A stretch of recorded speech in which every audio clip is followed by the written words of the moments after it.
Brandon, welcome to the podcast. Thanks, man. Listen, I'm so excited. I'm excited to talk to you again, and thanks for having me on. Yeah, well, look, I really enjoyed our last conversation on your show. I found you to be very insightful, a great interviewer, great conversationalist, and so this is kind of our round two. And I'm gonna just throw it out there first and say, okay, talk to people who don't know you about your podcast and what you're doing over there.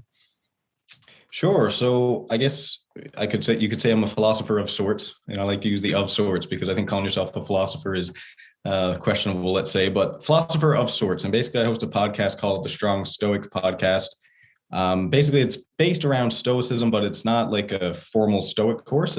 I think of it more as like an aspiring Stoic trying to figure out the modern world. And so, as I'm sure you know, and my listeners will know, the style is more like dealing with day-to-day stuff and going through, modern music or modern fiction, movies, whatever it is, to sort of bring home a lot of what tend to be fundamentally Stoic ideas.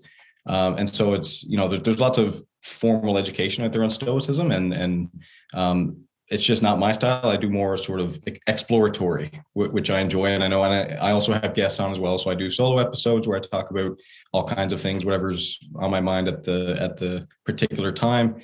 And I also have guest episodes, which of course, that was our first conversation, which was quite amazing, might I say. I really enjoyed that, and it was well received by my audience. So yeah, I mean, I guess basically through conversation, I try and, brush on Stoic principles, but not just Stoicism. We talked in our last conversation, we talked about art, we talked about, music and chaos and order, Taoism, like Christianity. I don't like to stay limited to one thing. That's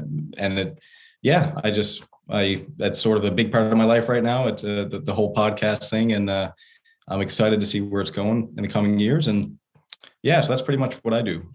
Yeah, man. I love it. And I really want to encourage everybody who's listening to go over there and check it out, the Strong Stoic Podcast. And I'm going to pick you up on something that you said there, a philosopher of sorts. I've thought about this as well, philosophy being philo, love, Sophia, wisdom, the love of wisdom. So, when we're practicing philosophy, of course, we are seeking after wisdom. We supposedly love wisdom and want more of it. What do you think it is that tips a person over to being a philosopher? Because to me, it seems like it cannot simply be a mark at the front of your name, doctor of philosophy, something like that. It cannot simply be a university degree, because you could make the argument that many people who have doctorates in philosophy are not necessarily practicing philosophy as philosophers, right? So what do you think it is that makes a philosopher? When's the moment going to be when you tip over and say, yep, that's me? That's a great question, man. I don't know, to be honest. I think when I think of philosophers, I think of who most people think of. I think of Socrates, Seneca, Epictetus, Marcus Aurelius, Nietzsche, and what makes these philosophers in my mind, like you can imagine, I'm sure you'd agree with me, there's no hesitation in my mind to call these people philosophers. It's not like, well, kind of a philosopher. It's like, no, they were philosophers. Why? Because they've stood the test of time, because they've contributed to their field in such a way, such a profound way and significant way. And, of course, there's the whole Stoic idea of everything being impermanent, right? Everything's going to fall apart. Like even, I'm sure eventually, maybe even Marcus Aurelius will be forgotten about. But it still seems to be that we look back on these people that have contributed significantly to, and not necessarily like expounded on the Stoic philosophy as per se, but at least had a significant impact in its implementation. And I think that's what's really interesting to me about, you say, hopefully someday, maybe I can transition into being an actual philosopher. And I suppose what excites me as a human being more than anything is that at every point in time in history, we get the chance to sort of contribute to that. right? And I know you're feeling that, and I have a lot of respect for you and appreciation for the work you do, because it's kind of like the Dead Poet Society, where I don't know if you remember this scene. I brought this up in another episode of my own podcast, but there's a scene in the Dead Poet Society where the guy's telling them about passion and music and life and beautiful things, philosophy, right? And he says, we're all going to die someday. We're all mortal, but it's such a beautiful thing that we can actually come into life and contribute a verse. And so that's kind of what I see it as being as. It's, you can philosophize, you can think and all this stuff, but I think having a positive impact on the world, and it doesn't have to be the world, it can be your community, it can be something, but I think it's something that it's a title, I think, that has to be earned. Mm-hmm. Yeah. Oh, sorry about that weird sound that just came out of my mouth right then. It happens, man. Clearly, I'm still overcoming puberty. Okay. So it sounds so it's a title that has to be. It sounds very similar to an answer that I gave when somebody asked me, "Do you consider yourself a Stoic?" And I was kind of like, "Well, we'll see in the end." When I've lived my life and I'm dead, perhaps they'll call me a Stoic and perhaps not. So that's interesting, because we certainly seem to be in the camp of practicing philosophy, of seeking deeper wisdom, and not only that, it's sharing it with people in the hopes that it will benefit their lives. And I guess what's the adventure that you really want to go on when you're doing your podcast or throughout your life? What do you think it is that you're really after, as an overarching, and I don't know if there is one, but I'll throw the question. It's funny. I know we spoke about this. I don't think we spoke about it in recording. I think this was a personal conversation we had, but we spoke about how, in some ways you stumble through things, right?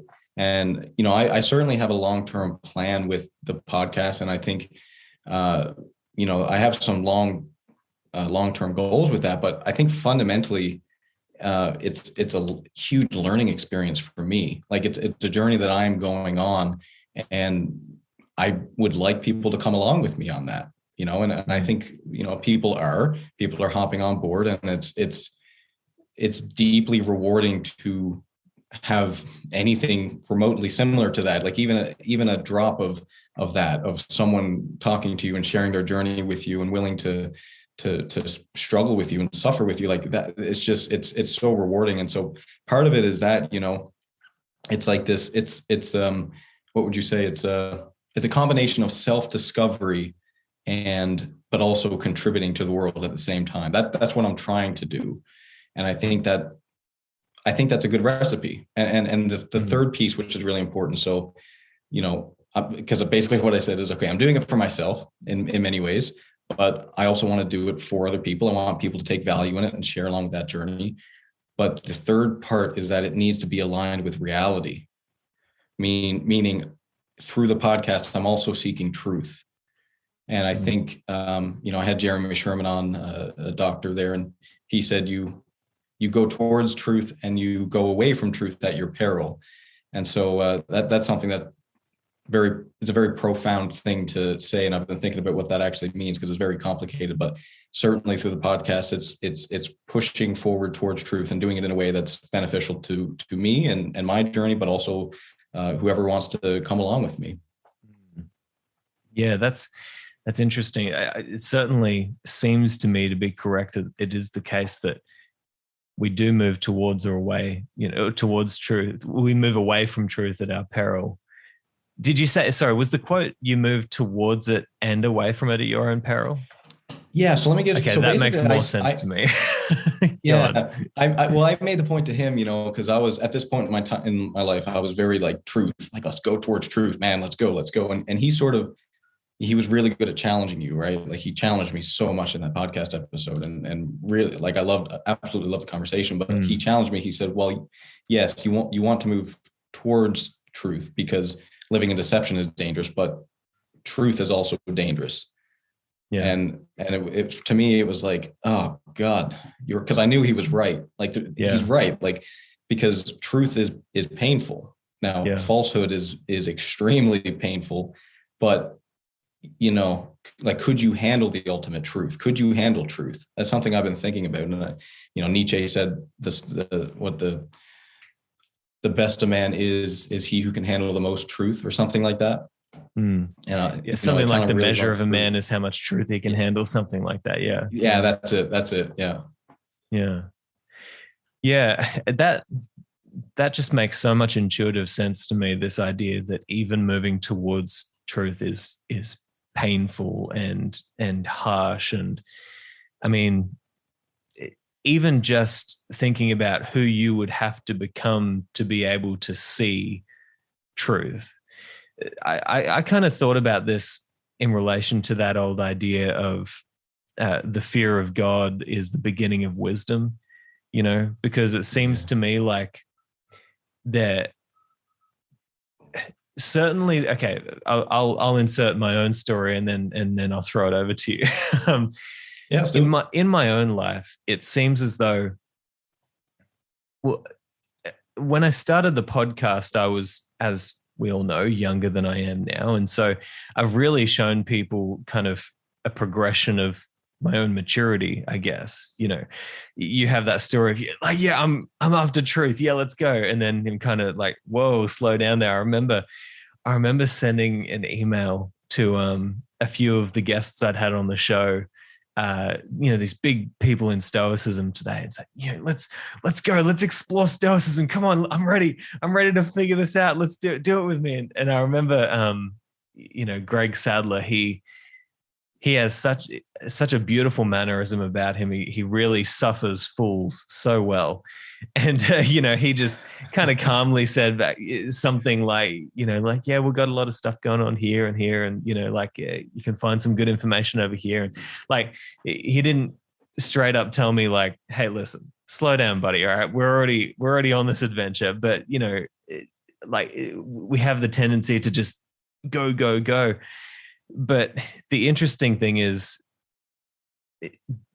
as you seek deeper and deeper into philosophy or theology, it's like the veil of your life slowly, or the curtains of your life slowly start to reveal who you really are. And that's so painful. It's so painful to see, that at all times, if you're on this adventure of philosophy, seeking wisdom, you can never remain the same. You have to always be looking at, well, what's the folly that I'm now engaging in that is perhaps not going to be serving me in the next moment. And that's like a painful ride. But the thing is, don't you feel as though it's like the lesser of two evils? It's like, you either choose the pain of allowing the scales to fall from your eyes, the curtains to peel back, the persona that you think you are, or you choose the pain of just remaining in ignorance your whole life. But nonetheless, philosophy teaches us that we are always ignorance. There is no escape. There is no escape from that ignorance. Anyway, I'm going to throw it over to you. I just throw those thoughts out there and see what you think. Yeah, that's really interesting. But I've actually seen this very recently happen where I've moved, like you say, towards truth. Let's find out whatever the truth is. And then, you get into something so long and you get into the depths of it. And then you begin to see, or at least I begin to see, I'm still trying to figure this out myself. Maybe we can figure it out between us, but you start to see that in many ways, for you to be a happy person or, have a meaningful life, it's almost like you have to brainwash yourself a little bit. Like, it's almost like you have to believe in things. Actually, full stop. You actually have to believe in things.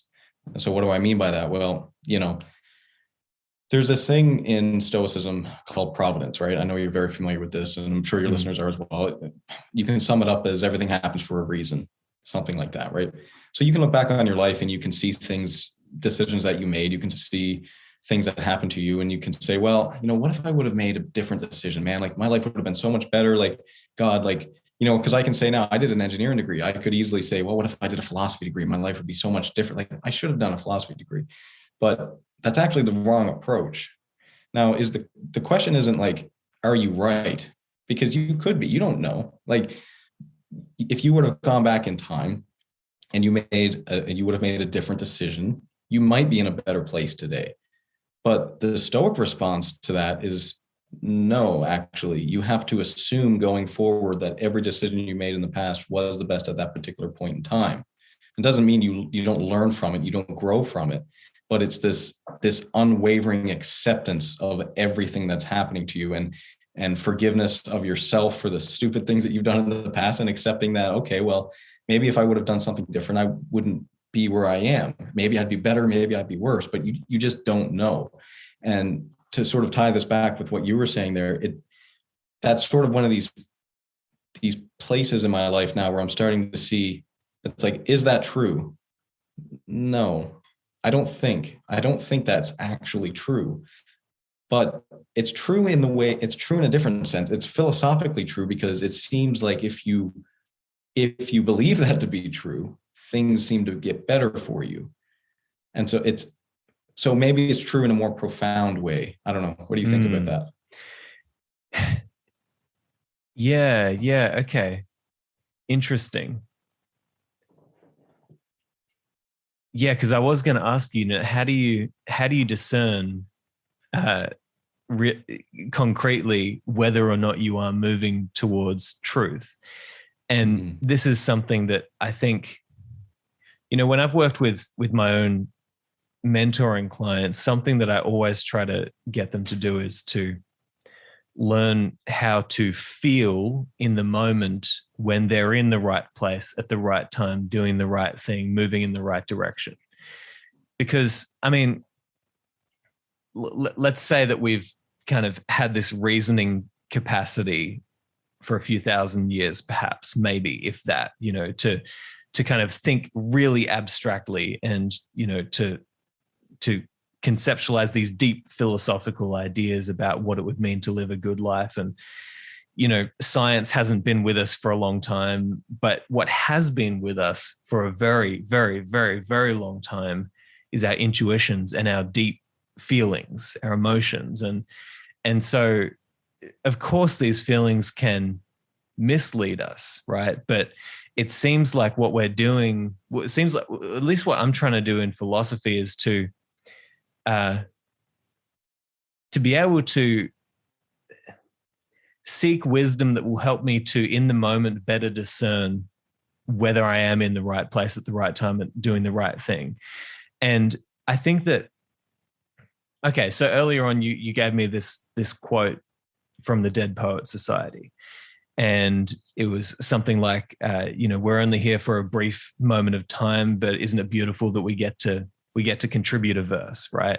And as you said that, I got little tingly feelings inside me, right? I was like, oh my gosh, that's beautiful. That's beautiful, right? The same feeling that you would get when you're watching an incredible performance at the theater and somebody just pushes themselves to the ultimate, and you just think like, that song, that piece of music, or that acting right there, it's just brilliant. Or the same way you feel when you go, when you're doing exactly what you feel you should be doing with your life, and you're kind of aligned with your values and your actions, right? And it's that feeling of like, hey, this is it. This is where it's supposed to be.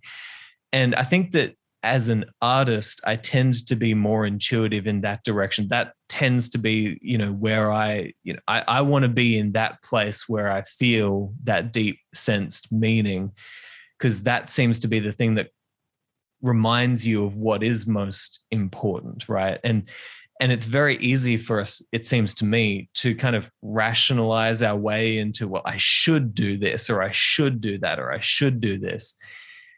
But it seems to me like too much of that can just lead to a real kind of bitter approach to life, where you're kind of just doing things because, you've kind of reasoned your way into, well, I should do this. But I think that there's a deeper adventure to go on by being led by that internal sensed deep meaning in your life. I don't know. What do you think about that? Yeah, I wholeheartedly agree. And I know we're both musicians. I've been playing guitar since I was 9, and music's been a huge part of my life. And I've been thinking about this a lot lately in terms of Stoicism, because, I basically came to the conclusion that if you told me I had the choice between music and Stoicism, Stoicism would be gone.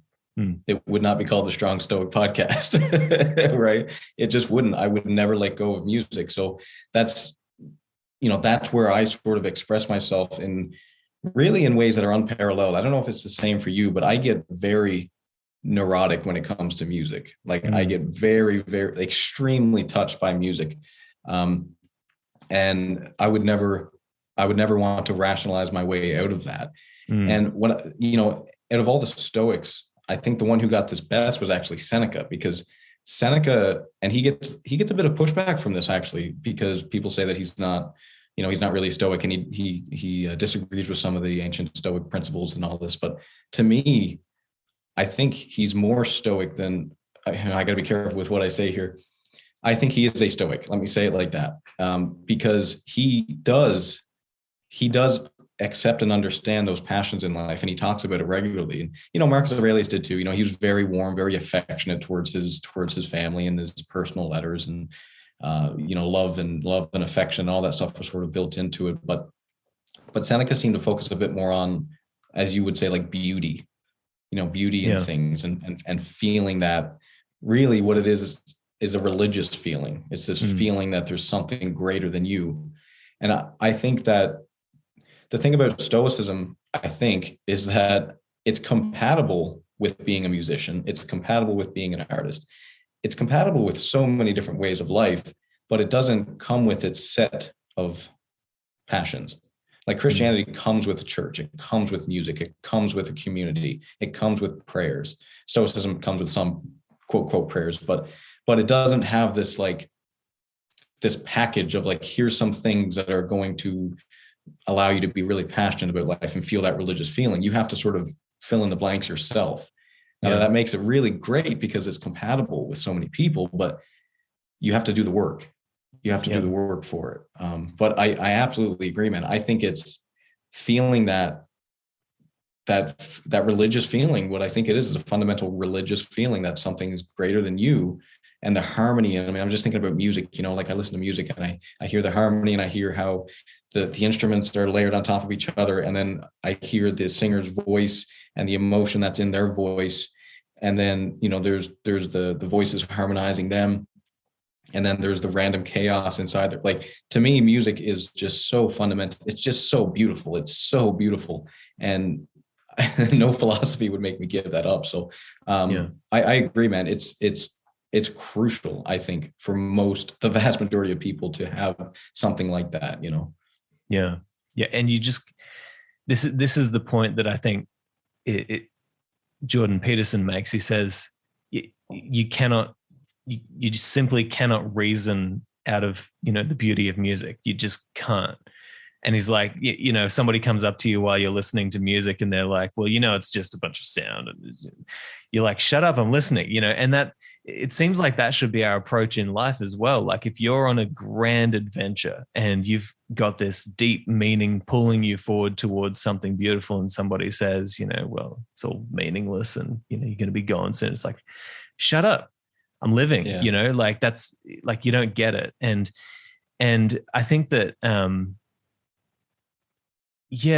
that's certainly something that I love about Seneca is he was an artist, he was a playwright. Mm-hmm. He quoted poetry all throughout his letters, and his epistles are just beautiful. It's a stunning work of art, if anything, and a great, rhetorician. Is that the word? And so, you're right. He really understood the power of beauty. And I think that, when we partake in beauty, we truly are partaking in the divine. That's that it's the goods of our soul. It's the bread that feeds our soul. And we need that. Man, we need that. And I think that, sure, philosophy. So Stoicism is a philosophy, and it's kind of been squished into that category only. That's it. But there's also deep theology within it, and I think that we now, in these modern times, we have a chance to take a look at Stoicism and say, well, what can we add to this, in order to it's not necessarily that the Stoics shy away from experiencing beauty. I don't think. I think that it's just most people in our modern times who focus on Stoicism tends to be in it for that great life advice. How do I live? And then they kind of, as you say, they fill in the blanks. But I have to say, I mean, like, that's one of the things that I think religion does really well, or at least, Christianity, as far as I understand it. And, I grew up, and every week you go in and you sing hymns together, and you go out on hikes together, or, you experience beauty. Like, the church that I grew up in was the Mormons. And it's like, man, they traveled across America, found one of the most beautiful places in America, Salt Lake, amid the mountains and the grandeur, and it's just stunning place. They still build temples. They build temples better than anyone else, I think, because these temples are just pristine, beautiful, nothing impure about them. Everything is virtue to the highest degree, building these temples. And then you think about the music. Well, they have to have the best choir in the world, the Mormon Tabernacle Choir. It's like, you listen to that choir and the orchestra and everything, you're just like, oh, like, all of these things bring us into a relationship with the divine, because they call us higher and higher. And I thought about this, Brandon, when I went into the cathedral down in Brisbane recently, and I have my problems with what they're doing there, because they've got like a children's area right in the middle or on the side of the cathedral there.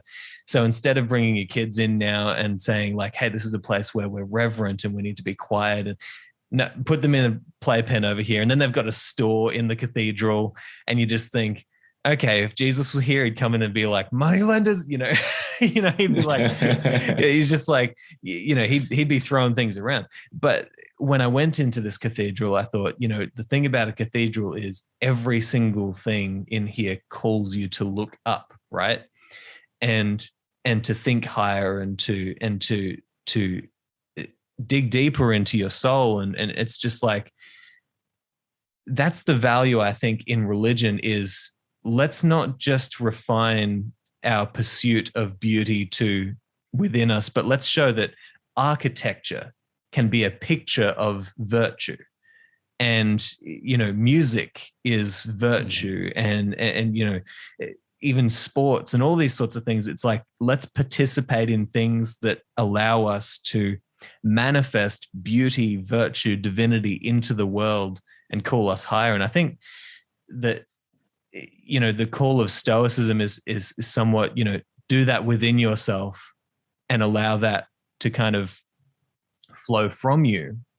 Whereas religion is just a little bit more organized, and, let's create a space for these sorts of things. I don't know. I'll throw it back to you. Well, let me ask you what you think about this. I've been thinking about this idea here lately, and I'm really scared about this idea, to be honest. Maybe this isn't a new thing at all, but I've been thinking about how Stoicism, so, Christianity has a lot of overlap with Stoicism, right?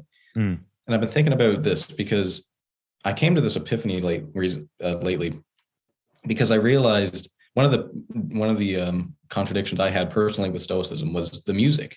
Because I said to myself, well, how can music not be good? Like, music's an external in Stoicism, and Stoicisms don't have inherent value. And my realization was, well, what's Stoicism about? Stoicism is about virtue. It's about cultivating a good character. So it's not that music isn't potentially good for everyone, but it's that in regards to how it affects your character, it is neutral. I came to the realization, this was really hard truth for me to swallow. I came to the realization that the Stoics were right about this. Music is indifferent. It's neither good nor bad, given that you want to cultivate a good character. And the reason is because you can listen to a song that's going to make you virtuous, or you can listen to a song that's going to make you not virtuous. That's not to say that certain externals don't have more potential upside than others, like music versus a rock. It's like, okay, maybe you can make that rock into a diamond or something like that. So, but let's just a splinter. Let's use something that's probably never good. A splinter. It's an indifferent to a Stoic. Music is also an indifferent. It's an external. It's not inherently good or bad. But if you were to ask most people which has had a more positive impact on your life, I'm pretty sure everyone, 100% of people would say that music versus this splinter has a positive effect on their life. So, but this is where it gets really tricky with Stoicism again, because it's not that they don't promote music per se, because to them it's indifferent, but that I think maybe what it misses, I don't know, maybe what it's missing is that certain externals have more potential to be good, to have a more effect on your life than others, and that changes individually. But what do you think of that? Yeah, well, I mean, it's like, look, anybody who says that music doesn't change your soul or move you in a different direction, I mean, I remember there was a time about a year and a half ago, I think, where I ran a little experiment on myself. I had been listening to a lot of kind of neoclassical music and just really beautiful choral music, and a lot of the kind of stuff that I was listening to when I was writing The Poet and the Sage, just really music that called me to higher things, I believed. And I've always been an extremely psychopathic music listener, from like one week I'd be listening to neoclassical, and then it's jazz, and then it's like Punjabi pop, and then it's rap, and it's like I'm all over the place, right? That's just who I am. But did a little experiment, and I thought, man, I really dig some of these rap songs coming from like people like Tiger. I think it's Tiger, stuff like that. And these are like the height of kind of capitalistic, get me that money, that lifestyle, all that sort of stuff, get me those hot women, that sort of stuff. And it's just like, it's the most anti-stoic, you might think, philosophy through this music. And I started listening to that for a week, and I go out on my walks, and I started to notice the kind of thoughts that I was having, whether it was about my relationship with my wife, whether it was about, the direction I wanted to go, whether the things that I wanted. And I was like, yeah, music leaves an imprint on your soul. It cannot not do that, right? Now, I would say that because music is so personal, people are going to gravitate towards, and especially in a time like today where we can do this, we're going to gravitate towards music that already kind of sits with us, and it's nobody's out there listening to neoclassical if they're really a metalhead, and they, it's just not what's going to happen. But I think the point that you're trying to make is that, music isn't indifferent, because we can kind of curate. Well, in the same way that, Jung, he said that when you want to find out the soul of a nation, take a look at what the people are listening to, what they're reading, what are they feeding their soul? That's going to tell you which direction they're going. And I mean, it has to be an indifferent, because it can either lead you to higher things or it can lead you away. And but nonetheless, even people who would say go to some heavy punk rock or some heavy metal, like, death metal sort of concert, they're still experiencing, and a preface to that is I understand that a lot of heavy metal has like deeply Christian lyrics. The stuff is what I've heard, right? But nonetheless, they go there and they have this out of body religious experience of just being hypnotized with the crowd, and everybody's bouncing to the same rhythm, and everybody's just, it's just, so it's funny because even music that you would think it's no way that that's leading you in a good direction can like allow you to have that experience of true divine out of body momentary enlightenment. I don't know, like what because I'm guessing you're a metal guy, right? No? Rock and roll. I like rock and roll. I'm never really into metal, but yeah, I love rock and roll. Okay. But what I made an assumption there because you're a strength trainer. I want you to know that I made an assumption there, right? But it's all good. When we talk about music, I was listening. I'm a big Eminem fan, so when I'm working out, it's all about. He's brilliant. It's all about. Oh God, he's really deep too, right? He's got. I've done a couple episodes on some of his songs because they're really really deep, But But the whole like out of body experiencing, it is true. It's an interesting thing. I don't think it necessarily means that it's good that it's out of body, right? Because the Mongolians did something similar to, they would listen to music, they would beat drums before they went and slaughtered, and raped and pillaged, right? Yeah. So it's not necessarily a good just because it's an out of body experience. But the one thing I did want to mention that I did want to bring up, because you mentioned Jung there, and I feel like there is something to be said about getting a vice out. And this really speaks to sort of the practical, the more negative aspects of human experience, right? Like our competitive nature, which I think is actually good, but it can manifest itself in bad ways. And we've designed society around this. So let me give an example here. This sort of young male aggression that a lot of males have. I really had that when I was a kid, just really aggressive and really competitive and driven and so on. And one of the ways that we give a channel for that we don't even think about anymore because we've been doing it for so long is sports. So we all agree on a set of rules and we all play this game, and it allows us to be competitive, and it allows us to get out some competitive nature, and it allows us to rise up in some hierarchy that isn't killing each other, right? And I don't say that loosely, because for a long time, it was like physical domination was a huge thing in our evolution. And so like we've designed ways, the point is we've designed ways in society to account for the fact that we have pieces of our nature that aren't pretty to look at. And sports is a great example of that. And so I don't know if what made me think about that is sort of this, out of body experience where you're listening to this music with all these people. I don't know if that's a way for some people to sort of channel that energy into something that feels good, but is probably neutral in terms of its effect on the world. You know what I mean? I don't know. Maybe I'm not a metalhead, but it's something worth thinking about. So when you say neutral in terms of its effect on the world, are you looking at indifference as things that are neutral in their effect on the world? Yes. Well, let me give you a great example here. So if you're a young male and you have a lot of testosterone going through your veins, man, you're ready to go, and you have anger issues on top of that. And, I can preach to you about stoicism, how to deal with anger all the time, and it might be helpful for you. But I think sometimes, because of the hormones, sometimes the vice is so pronounced that you have to do something with that energy.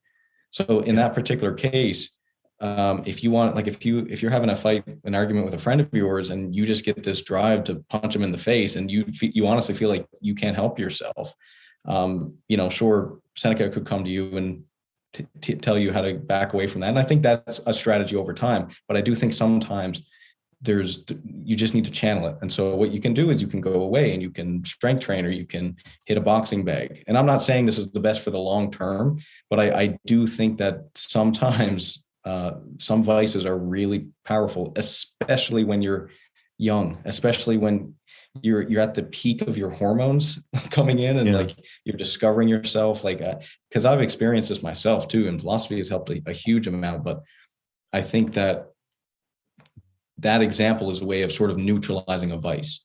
So it's a way for it to sort of, you're putting the energy into this punching bag, for example, as opposed to someone's face, which is better for the world. And again, you work on it over time. You address the underlying cause, but yeah. So I think partly what you're saying is, the way that it appears to me is that in Stoicism, there's this obviously this idea that we self-sufficient. If we're in this game of philosophy, we're trying to be truly free, meaning we can get what we need from the goods of our soul, from virtue, right? And we cultivate that internally. Whereas when we take that view, it's harder to see why you might encourage somebody to engage in a sport in order to allow virtue to be cultivated within you, but it seems to me like it kind of is a matter of saying, well, seeing as we live in a time where music is so available to us, where sports are so available to us, we can all find a sports team to join, or, great music that lifts us up, because it is an indifferent. It's not like we say, no, I'm going to just do the internal game. We say, okay, well, seeing as it's available to me, I will partake, and I will, as Seneca might say, blend this music or this sport with virtue of my character, and allow them to dance together, you might say, and in doing so, this indifferent partakes in goodness or something like that. But there might be a time where, so I think that the beauty of the Stoic philosophy is there might be a time where you don't have all of this music available to you, right? And you don't have all of this sport available to you. And it's in those times when the value of this philosophy, I believe, comes out, because it says, well, even if you don't have all of that available to you, what can you do right now to still cultivate that beauty, that virtue, that goodness within you? And but the thing about music is like this, and this here's a movie line from you. It's from Shawshank Redemption, right? Remember where he's kind of like humming the music, and he points out that that's something that they can never take away from you, right? We always have the capacity to remember our favorite song and to cultivate that within our mind, within our soul, and to sing, and to,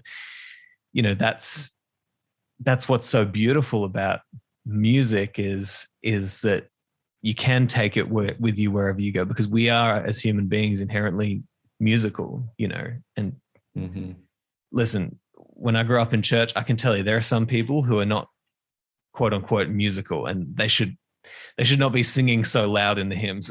But there's something so beautiful about being in a congregation when you hear people who clearly are not singers, but they're singing it out, they're raising their voices, and you think, great, the music is in them. It doesn't matter if they're not great singers, but the fact is that they are allowing that good of the soul to come through them. It's something, I don't know. Yeah, it's a complicated one. Here's a very interesting thing that I'd like your opinion on. So I read the Silmarillion last year sometime. Have you read that Tolkien's work? I haven't, no. Okay, so it's basically the what would you say, the backstory to the Lord of the Rings. Like it goes it goes through, like, it starts with the creation of the world, and it goes through all the history of the elves and the gods and everything. It's a very dense read, but it's an amazing book. But the key point about that is that the world was actually created through music. And so this lined up with something else that I was reading at the time. So it was really profound insight for me. But basically they had, I don't know, 4 or 5 gods, and they were all singing. So you would sing your piece and I would harmonize you, and everyone would harmonize each other. And then Sauron, or it wasn't Sauron, it was the dark spirit. I can't remember his name, but he would sing, and it was like, it was off pitch. It was, I don't know if you watch Lord of the Rings, sort of the evil music, like that, really, like, and it just kind of gives you that feeling. It was sort of like that, like just out of tune and clunky and imperfect. But it was fascinating to me that Tolkien chose to, and Tolkien was very knowledgeable about mythology, but it was very fascinating that he chose to write that the world was created literally through music, through the gods singing. And then, so I want your opinion on that, but just before, I want to mention that I was reading a book by a musician of mine, one of my favorite musicians, and Sean McCann. And at the start of his autobiography, he said, "We are made of music and we are made of love." And I read those at the same time, and it was so profound, because I was, I'm reading, like, this musician here, and I've respected this guy for a very long time. I love this guy. And then I read Tolkien, and I'm like, there's got to be something to that. Yeah. There's something very profound and deep about that. I don't know. What do you think? Oh, there's a lot in that. There's many things that are coming to me Firstly, Stephen Jenkinson, something that always stuck out to me when I spoke to him is he mentioned one thing at some point. He said, many cultures believe that we kind of sang our way into being. You know, music was the path to existence. Yeah. Then you think about Nietzsche talking about the Dionysian musicals and plays and performances, and how there was always that underlying music there, this groundswell, of music is reality, because you cannot help but feel what it has to give you, right? Like we talked about, you can't reason your way out of it. If you're at a concert and your favorite song is being played and you see the musicians, like they're playing, and it's funny that we say playing, musicians play their instruments, because it is a form of play. If it's right, it should be a playful experience, right? And so you can't help but get that deep feeling within you. It just pierces you, right? And I get the deepest sense of this kind of, is primordial, is that the right word? Primordial groundswell of being, when I'm standing in a forest, right? Because it just turn off all senses other than your ears and listen. What do you hear? It's music. You hear all these birds, they're all singing to you. Like they're all singing a song, and you hear the wind going through the trees, and you think, man, like it's just, there's a symphony being played in our lives at all moments, at all times, right? And we get to partake in that. And I can't help but feel like some of the first utterances out of human beings would have been to participate in that song that was being played at all times around them. You can even see this in certain primate species at the moment, where there's kind of like a really primal form of song being sung between them. And it's kind of this really strange, eerie song, and they're kind of communicating with each other. But, music doesn't communicate at all. Like a symphony doesn't have words, but it still communicates a message to you. And perhaps it's a message that you can't understand fully, rationally, but you understand it on a deeper level because you feel it and it's right there, and you cannot argue with that feeling. And so, yeah, to me, and I'll tell you about this experience I had recently, Brandon. This was so funny. Like, I love recording the forest and then recording myself over the top of it, whether it's piano or because I try to participate in that music, and I try to listen and then allow myself to stop thinking about what I'm doing, but just to participate in the song of the forest and just to go on that adventure. And I had a really cool artistic experience where I started whistling with the birds, and I was like, man, the direction my whistling is going right now, it's really weird. Like I was really like the whistling that I was doing, it was freaking weird, man. It was like bird whistling. I was like, that's because I tried to allow myself just to sing the song that was there. And I mean, people can even think like there's a rhythm within everything in life. There's a rhythm to the seasons. There's a rhythm to the day. There's a rhythm to the planets. There's a rhythm, like put your hand on your heart. There's a freaking rhythm inside of you, like it's there. And so this idea that we sang our way into being, or that music is the kind of fundamental element of existence, I can't help but feel that there's something really true about that. But it's like, what does that mean? What does that mean about us as human beings? What does it mean about the human experience? I don't know. What do you think? I don't know. I think part of it gets down to the harmony, right? Because this is one, like I've there's only been a few meditations that have actually worked for me, And one of them that works the best is I actually just put on a good set of headphones and I listen to a song, but I don't just listen to the song. I do something that's really hard for me as a musician. I try not to move. So, which is very, very, very difficult as a musician, because you always want to be snapping your fingers or tapping, the beat. But I try and just not move. I don't mouth the words. I'm as still as possible. And then I try and hear everything, because when you listen to a song, you don't really hear everything. Like you're focused on different things in the song. So you're listening, when the intro starts, you're probably listening to the intro riff or something like that. And then the singer starts, and then you're focused on what they're saying. It's very rare that you're listening to everything. It's like you're looking at one thing, and everything else is peripheral. It contributes to it, but you're not focused on it. So a form of meditation that I just tried one day and it works really well is I try and listen to a song and I try and hear everything.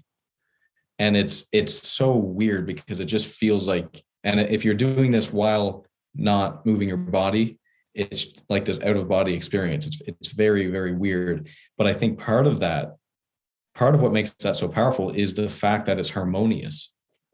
And I think that's what life is all about, right? Because, and you're an alignment coach. And what does that mean? Well, maybe you can tell me what it means, but what I think it means is it's alignment it's harmony. I think it's fundamentally harmony. It's alignment between all the different parts of your life, your values, your actions, who you have around you, your contribution to the world, aligned with reality and truth as much as you can. And when you're in that state, that is a harmonious state, and music is harmonious, and that's what makes it so beautiful.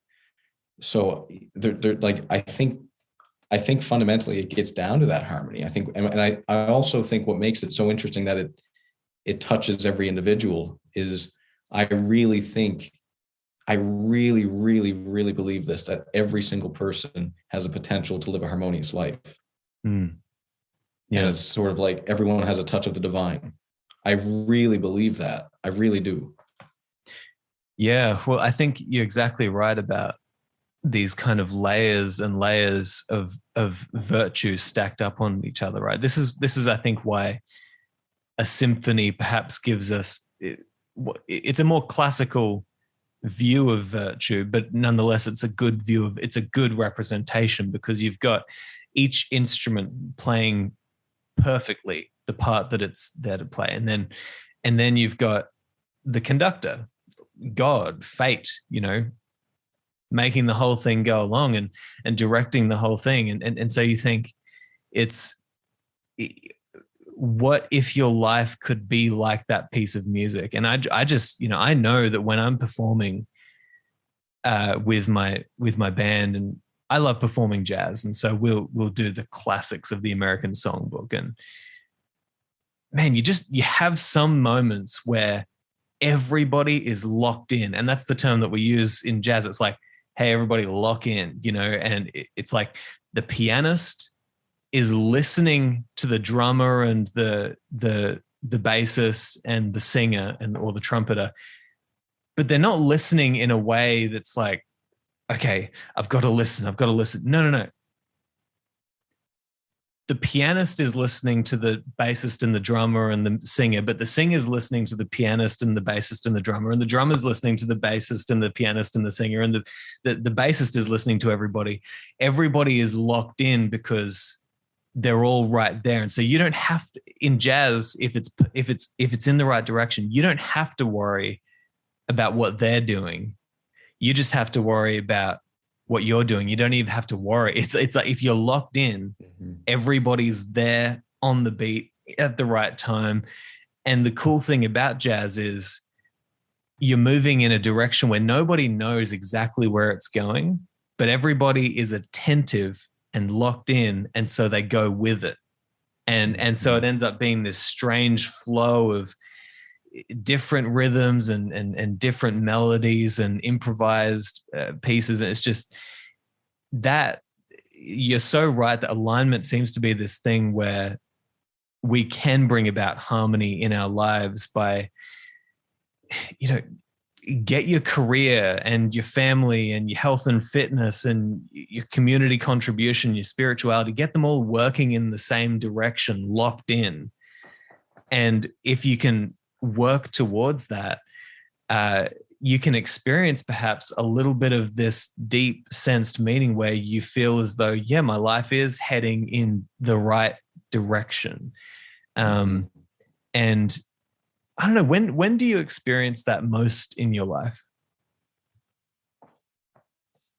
The feeling of harmony, the feeling of meaning, I suppose. Yeah. How do you recognize it? How I've been recognizing it lately, to be honest, is every day seems to be the same to me. And I love every day. And I know how corny that sounds, but I don't really think anymore, is it a Monday or is it a Friday? So I think there's something to be said about that. And I also have recognized lately, this is something that's happened very recent to me. I get these really big waves of gratitude lately. And I don't know what to make of that. Like, I really don't, but I do. I get these really, really big waves of gratitude. And I've never really had it to that extent, to the point where I'm texting family members really cheesy things like that level of gratitude, right? So I don't know. I think in terms of if your life is harmonious, I think part of that is accepting that parts of your life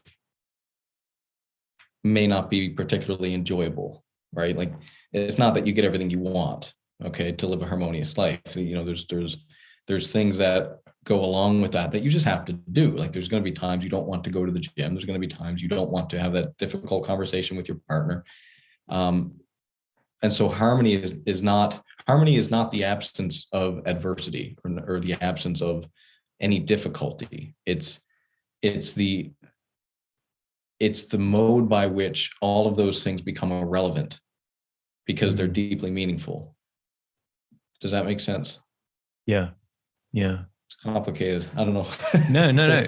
Well, I want to ask you this then, because it seems to me like somebody very wise once said to me, this was recently, they said, the kind of knowledge that we're seeking in philosophy, you kind of have to bleed for it, right? And what they meant was you have to experience some sort of pain, if only to test whether the thing that you think is real, that feeling of harmony. And I think that certainly for myself, I've recognized, particularly lately, there's lots of tension in my life between things that I'm pursuing and decisions I'm trying to make, and piling things on top of me, so starting the Walled Garden, studying divinity, about to do 4 classes, just that there's so many things, releasing a book, there's so many things that are coming together where it's balancing plates. And what that really taught me was that it doesn't take long for me to start to fall away from that feeling. And I need to learn whether or not the feeling that I felt, say, a year ago, when things were, I guess, a little simpler for me, whether that was the real thing, or whether I still, because obviously I still have a long way to go with all of my philosophical learning. But do you see what I mean? It's kind of like, what's the test? What's the test of whether this is the knowledge that the stuff? Because when you say that, I mean, I remember Seneca saying in one of his letters that what we need is to come to a smooth way of life where we desire the same things and avoid the same things. That's kind of wisdom for Seneca particularly. And so it sounds like you've come to this point where every day is good. Every day presents itself to you as deeply meaningful, and you experience this gratitude. What do you think will be the test of the truth of that experience, I guess? Well, to be honest, I don't really think it needs to be tested. I think it just goes by how you feel in that moment, So like you mentioned, you're sort of in this place where you're questioning. I think, you're sort of questioning if maybe some of the things that you've felt in the past were real. What makes you think they wouldn't be real just because they're not maybe as prominent right now? Sorry, you want to go ahead? Well, it's funny because I just did the same thing to you that I said earlier, was like, hey man, reason your way into why this thing, hey man, shut up, I'm living life. Like, you're exactly right, I think. And yeah, we've circled back. That's a good point. That's interesting. Yeah. And it's not necessarily that I'm saying that experience that I had of the deep meaning wasn't real. I think what I'm trying to point out is that I've had that, and then now I'm in this new place, and I need to learn how to become more deeply grounded in this philosophy that can help me to. It's like, okay, let's say you go from a time of peace to a time of war. When you're in that time of war, perhaps you're not going to feel all of the joy and happiness and all this sort of stuff that you felt in the time of peace. But nonetheless, it's time for you to upgrade yourself into a new way of being so that you understand how you can show up in the world now and still bring with you that sense. Not that we always need to be feeling a sense of peace, because that's just, I don't think that's possible. But do you see what I mean? There's going to be times in your life when you need to grow through a new experience and bring with you the best of the past experience, but nonetheless, you're not in the same place now. And so you might not have carried all of those deep feelings of meaning that you had back then. Does that make any sense? Yeah, I know what you're saying, man. I've actually experienced this with the guitar. But first let me say that there's the story of the archer, and I actually haven't read it, but I hope the summary that I've been told is accurate. But anyways, sure. Even if it's not, let's use it as a teaching moment. So there's a story of the archer where the guy spent years and he wanted to become a master archer. And so he practiced every day, practice. And eventually he did it. He became a master archer. And at the point he became a master, he put the bow down and he never touched it again. And so the lesson was that it wasn't never about archery. It was never about archery. It was about the process of becoming an archer and having that as a way of unlocking other areas of life where you can do that, if that makes sense. So I can only speak to this really for myself personally, because, when I was 9, I picked up the guitar and I didn't put it down until, I still haven't put it down, but what I mean by put it down is I stopped really challenging myself and bleeding for it. Probably, 18 or so, around 18. So like 9 solid years. I was, as you said, and I love that, bleeding for it. And when you play guitar, you literally bleed for it because your fingers bleed. And what's interesting is that at the time I was also drumming a little bit. I was playing a bit of drums, but I hesitated to call myself a drummer.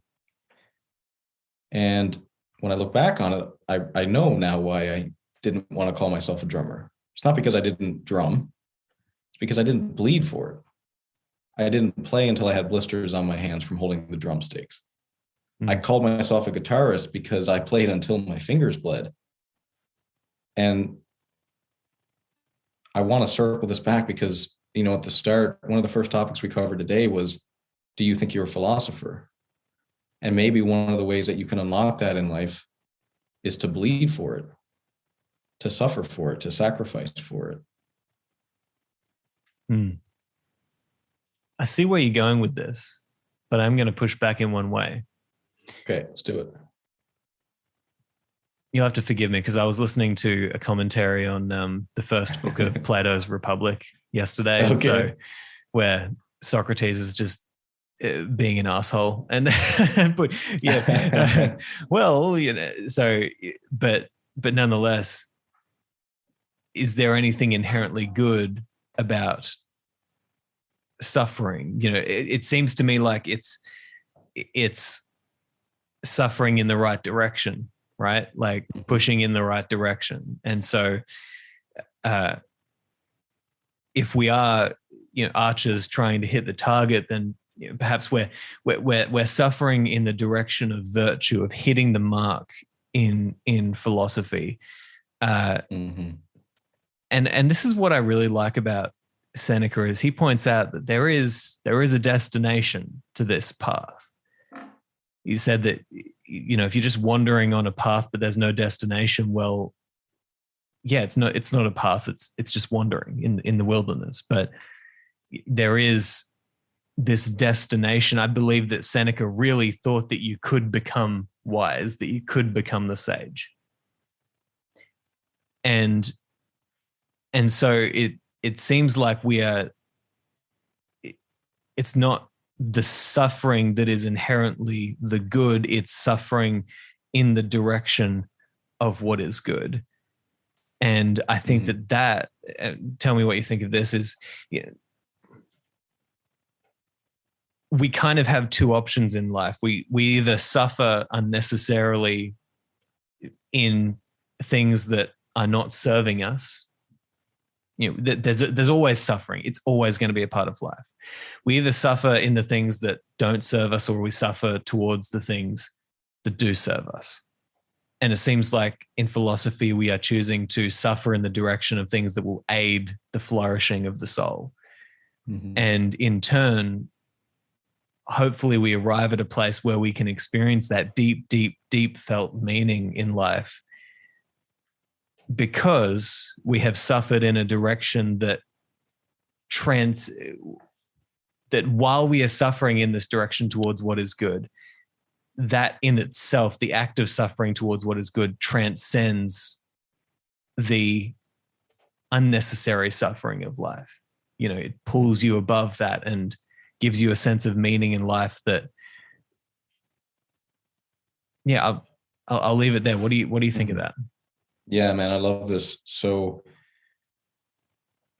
I think what it gets down to is that you need to find something that is worth suffering for. And I know your point. I'm going to address that going towards, it has to be well directed, but it doesn't, because like when you're learning to play the guitar, your fingers are sore, really sore, excruciatingly sore, because you have so many nerve endings on your fingers, and eventually you develop calluses. But when you're starting, or when you're really into it and you're playing so much, your fingers literally bleed.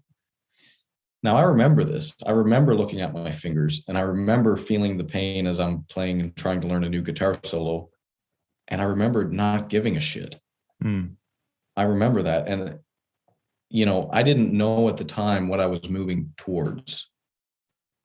At that point in time, it was solely driven by love of the instrument and this desire to be excellent at something, to achieve excellence, right? So it was this feeling. It's interesting though, because I think you are right. I think it has to be well directed, because when you commit yourself to something that you do not find meaningful, that is very much equivalent to hell. Yeah. Like I've been thinking about this the other day, and I've been very fortunate that I've always been pretty good at being authentic and being myself. I've always been really good at that. And I've been thinking about why that is. And it's not because I was naturally like this. It's because there were a few times in my life where I wasn't myself. I was trying to be cool, was trying to be popular, trying to be something that I thought I should be. And I suffered immensely for it. Immensely. Internally. Some externally, but internally, I suffered like you wouldn't believe. It was hell. And so, there's, to sort of tie this back to how the goal is important, because as opposed to staying in on a Saturday night and playing till my fingers bled, I could have been out doing drugs with friends that I knew I didn't really want to do. Both are sort of on this path, but one causes physical pain, one causes spiritual pain. And when you have spiritual harmony, the physical pain doesn't seem to be relevant. Yeah. I think you're right there. Yeah. No, I think you're right there. And I think that this is one of the reasons why,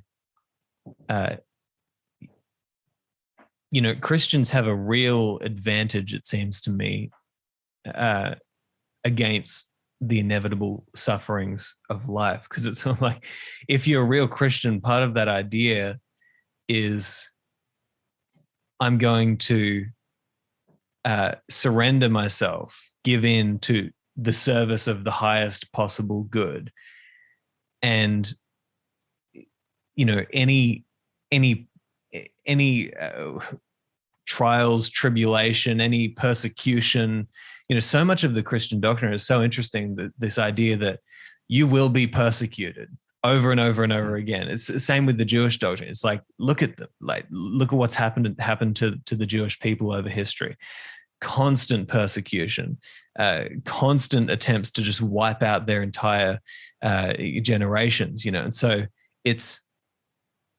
but when I'm spending time around people who have, when I look at the Jewish culture, it's like, wow, what an incredible culture, what an incredible group of people. And I have Jewish people in my family. I have, Sharon is a practicing Jewish person, and so it's amazing have they have this power on their side of like, we are aligned with the highest possible good, and we just have faith that we will make it through if we have that, and we're willing to go through the suffering, because on their side is a life of deep, deep meaning and engagement with, with God, the highest possible. And so you think, yeah, that's such an interesting philosophy, right? It's this way to recognize there will always be suffering, no matter what. And often it's going to be inflicted upon you by other people. But there's a way to transcend that and to always move through that. And the Stoics give us this as well. Life is always going to be painful, and you're always going to suffer, but find that internal solitude, the solitude that Emerson spoke of, the solitude that the poet Rilke spoke of, that Seneca spoke of, that Epictetus spoke, all of these people. Internal solitude, go within yourself and live a life that is deeply meaningful within. And that there seems to be nothing better than that. But it's the difficult thing about that, and I want you to comment on this as well, is in order to actually achieve that, you cannot allow yourself to be guided by the whims of other people, or by the opinions of other people, or to do things that you really don't believe in.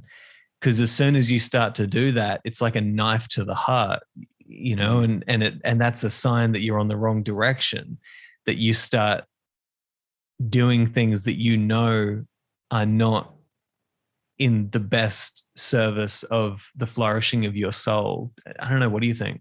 Yeah. It kind of reminded me of Alexander Solzhenitsyn, who wrote the Gulag Archipelago. So for those who don't know, the Soviet Union was very similar to the Holocaust. Concentration camps, worked to death, no food. Like 20 to 60 million people of Russians' own citizens were killed through this system, and it was their own people. And he had this chapter called The Ascent. I think it was The Ascent, and he was talking about how you can easily look at the people that are, forcing you to work and torturing you and yelling at you and whipping you and not giving you any food, and you think of them and like you envy them, right? In a sense, not because they're terrible people, but because, you're here starving and being worked to death. And Solzhenitsyn, even in the height of his suffering, he changed his perspective on it. He said, well, if you're looking at this from a sensual perspective, they have it good. They have it better than us. But if you're looking at it from a spiritual perspective, nobody has it worse than them. And this is so fundamentally Stoic, because basically what he's saying is your character is so vile that I'm willing to suffer immensely physically to not be like you. And so what's so powerful about that is that you always have control over your character. You always have control over whether or not you want to be virtuous. You don't always have control over whether or not you get to be the security guard at a Gulag archipelago camp, at a Gulag camp. So it's a weird, I can't imagine, I've thought about this. I can't imagine the strength that he would have to have in that position to think that, it's a level of transcendence that I don't know. I'm sure we're all capable of it, but it seems to me nothing short of miraculous. And just one more example on this, Harry Potter, there's this realization in Harry Potter where he's looking at Voldemort, right? And it basically comes to the point where this is the point where Voldemort, who's the evil lord, he comes to being, and he's alive and he's well. And he has this connection with Harry Potter, and Harry Potter sees him, and he sees his soul, which is like split in 7 parts, right? Like he sees his vileness. And, Harry actually says, like, I feel sorry for you. I feel sorry for you because you will never feel love. You will never feel kindness. You will never value friendship. You will never be in harmony with the world. And when you look at what something like Stoicism gives you over the time, this eudaimonia, this idea of flourishing, it is fundamentally about love and kindness and harmony with the world and friendship and all these things that really make us human. And so you get the choice every day, if which path you want to go down. But whenever I've fallen a little bit too far to not being myself, I've spiritually suffered so much that I'm just not, I don't want to do that. I'm going to just be who I am, try and be a good person and keep going, because it's not, to me, it's not worth it. I've suffered way too much when I've done that. Yeah. Yeah. Man, I think you're right. Those are beautiful examples, especially that, just this idea of being so fortified in your character that you recognize that the true pain of life is being out of alignment in your soul, is being corrupted in your soul. And I think that that's something that you truly start to recognize as a feeling within yourself when you practice philosophy for a long time and you start to see, wow, I don't even view the same, I don't even look at the world in the same way now that I used to, 3 or 4 years ago.